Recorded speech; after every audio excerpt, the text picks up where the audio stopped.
The 1st of September, 1939. Nazi Germany invades Poland, which marks the beginning of the Second World War. In May of the following year, the Germans establish Auschwitz concentration camp, located around 60 kilometers west of Krakow. The direct reason for the establishment of the camp is the fact that the mass arrests of Poles are increasing beyond the capacity of existing local prisons. In October 1941, the Nazis begin construction of Birkenau, which will become the largest of more than 40 camps and sub-camps making up the Auschwitz complex. From March 1942, Auschwitz-Birkenau plays a central role in the German effort to kill the Jews of Europe and approximately 1 million people. Probably about 90% of the victims of Auschwitz concentration camp will die there. When, on the 27th of January, 1945, the Red Army enters Auschwitz, the Soviet soldiers liberate more than 7,000 surviving inmates, most of whom are ill and dying. The unspeakable conditions the liberators confront shed light on the full scope of Nazi horrors. One of the perpetrators of the criminal Nazi regime responsible for these atrocities is Oswald Kaduk. Oswald Kaduk was born on the 26th of August 1906 in the city of Königshütte, then part of the German Empire. He was the son of a blacksmith, and after attending elementary school, he trained as a butcher and later found work at a slaughterhouse. After a period of unemployment, in 1927, Kaduk began working for the local fire department in his hometown. The Second World War began on the 1st of September 1939 when Germany invaded Poland. That same year, Kaduk joined the General SS, which was the administrative and non-combative part of the SS. And in 1940, he was drafted into the Waffen-SS, the military branch of the SS. After Nazi Germany invaded the Soviet Union on the 22nd of June, 1941, Kaduk was sent to the Eastern Front.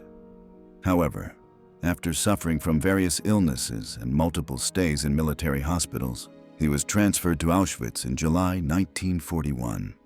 The camp initially served as a detention center for Polish political prisoners, but over time, its function expanded dramatically. The Auschwitz complex differed from the other Nazi killing centers because it included a concentration camp and a labor camp, as well as large gas chambers and crematoria at Birkenau, constructed for the mass murder of European Jews. When newly arrived Jews along with other prisoners arrived at Auschwitz, they were subjected to a selection process on the ramp. Nazi officials, including doctors such as Josef Mengele, would separate the arrivals into two groups, those fit for forced labor and those deemed unfit, often including the elderly, young children, pregnant women, and the sick or disabled. Those considered fit for labor were sent to the camp, where they would face grueling conditions and forced labor. Those deemed unfit were sent directly to the gas chambers for immediate execution. At first, Kaduk was assigned to guard tower duty in 1942. Then he became a block leader responsible for overseeing prisoner barracks, and eventually was promoted to report leader, a role that involved conducting roll calls and enforcing discipline. In these positions, Kaduk quickly gained a reputation for brutality, and what followed were some of the most horrific crimes committed by any SS personnel at Auschwitz. Holocaust survivor Michał Kula described Kaduk as a tall, slightly hunched man in his mid-30s who spoke Polish fluently. Kula recalled that he was often drunk and instilled fear throughout the camp.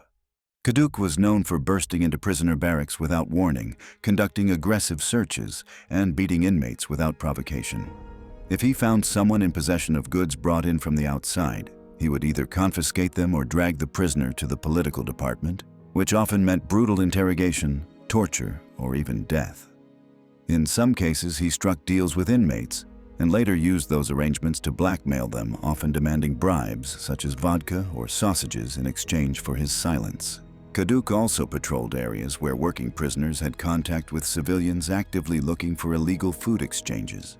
When he caught such activity, he was responsible for having several civilians detained in the camp, while the prisoners involved were punished by being sent to the penal company. Witnesses recalled that Kaduk often roamed the camp drunk, firing shots into the air above prisoners' heads simply to frighten them. This, they said, seemed to give him pleasure. According to former inmate August Jarnitsky, Kaduk once gave him 6 lashes after a spare item of clothing was found in his bed. Holocaust survivor Max Malberg testified how on one occasion, 2 Auschwitz prisoners were being punished for stealing meat. Kaduk forced them to do knee bends until they fell over and spiked themselves on bayonets he had planted in front of them. He also reportedly beat a camp veterinarian so severely that the man lost consciousness.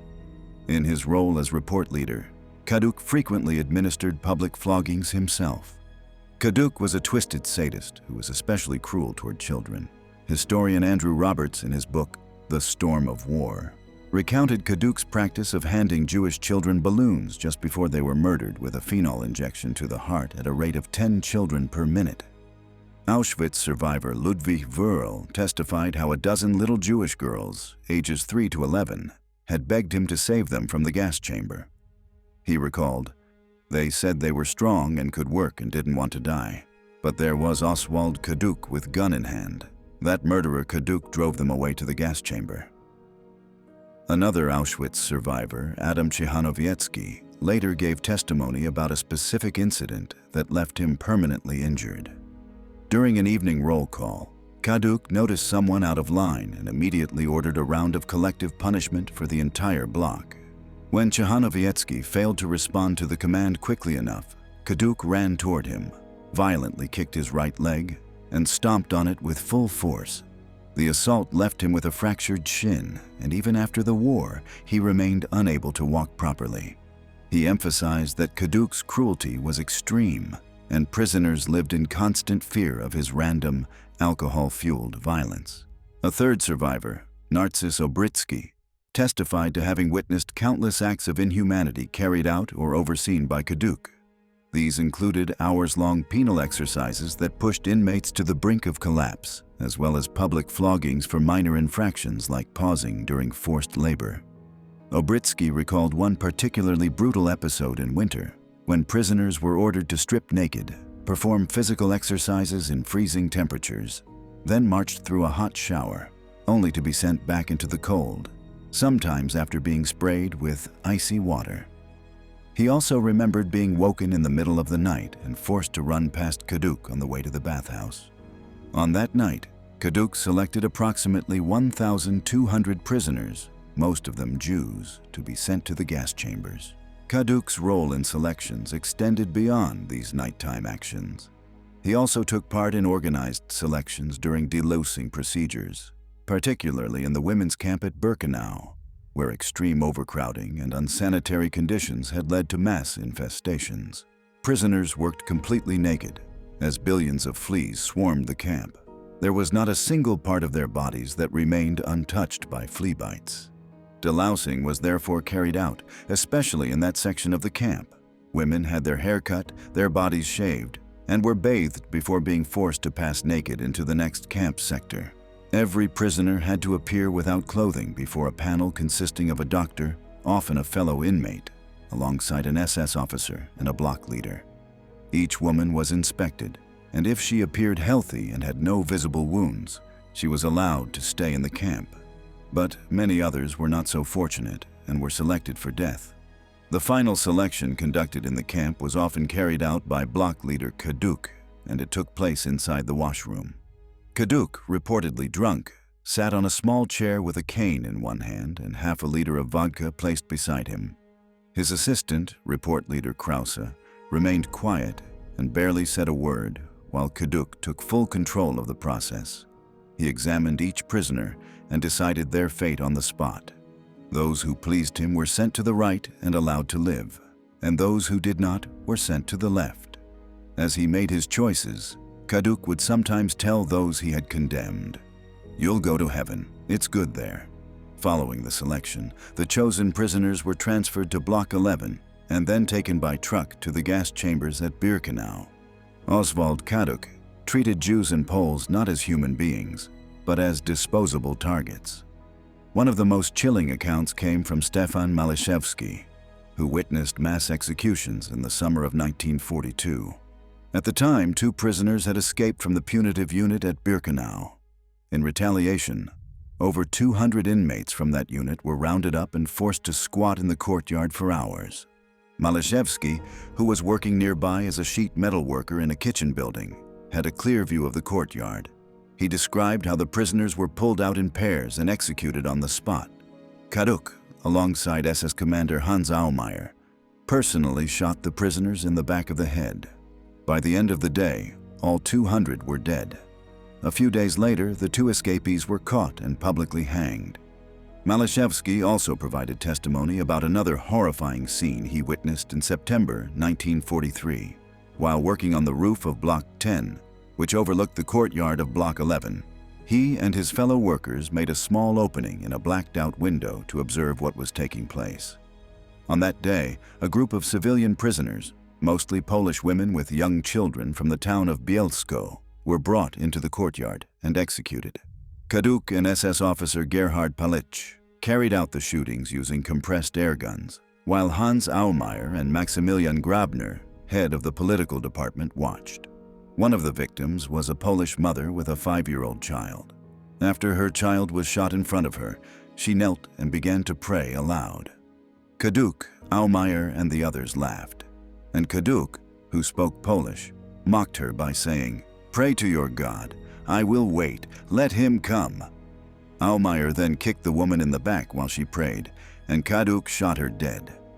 Additional testimony came from Narcis Obritsky, who described another act of cruelty involving Kaduk.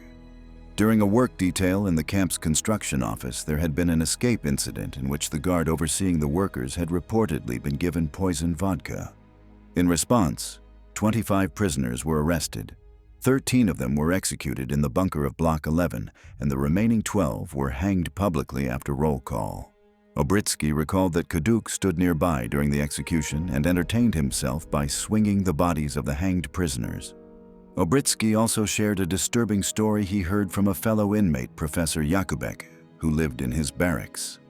Jakubek had been approached by an SS man who handed him a severed woman's breast, taken during the gassing of Jews.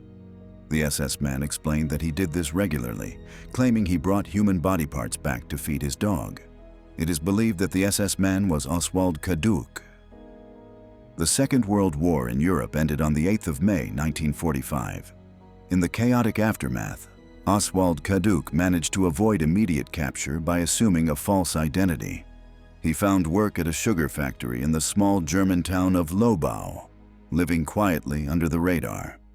However, in December 1946, a former inmate recognized him and he was arrested by a Soviet military patrol.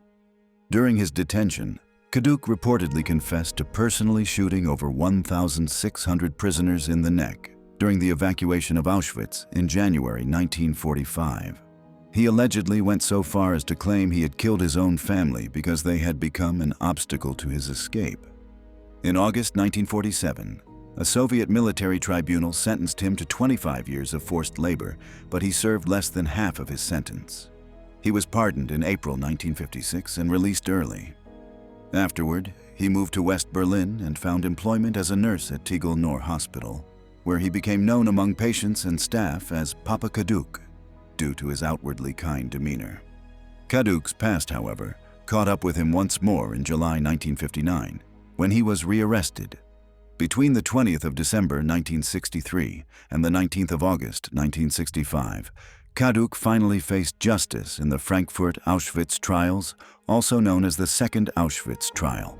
The trial was held in Frankfurt, West Germany, and he was among the 24 defendants facing murder charges. During the proceedings, witness Ludwig Wurl described Kaduk as a butcher and testified that Kaduk had driven 12 children into the gas chamber, a revelation that caused outrage in the courtroom. One observer even shouted, "This pig should be beaten to death," while Kaduk attempted to discredit the witness by calling him a liar. In August 1965, the Frankfurt jury sentenced Kaduk to life imprisonment for 10 counts of murder and 2 counts of joint murder involving at least 1,002 victims. He was also stripped of his civil rights for life, and multiple requests for clemency were denied. While serving his sentence, Kaduk participated in a televised documentary about SS men stationed at Auschwitz. When asked about Holocaust denial, he gave a rare moment of public acknowledgement, possibly in the hope of mitigating his reputation or gaining early release. He said, "I have to say, I do not consider these people normal. We have to stick to the truth. There are people denying it, but what happened, happened, and it is not up for dispute." In 1984, Kaduk was transferred to an open prison and released in 1989 for health reasons. Oswald Kaduk was 90 years old when he died on the 31st of May 1997 in the town of Langelsheim in Germany. There were no tears shed for Oswald Kaduk.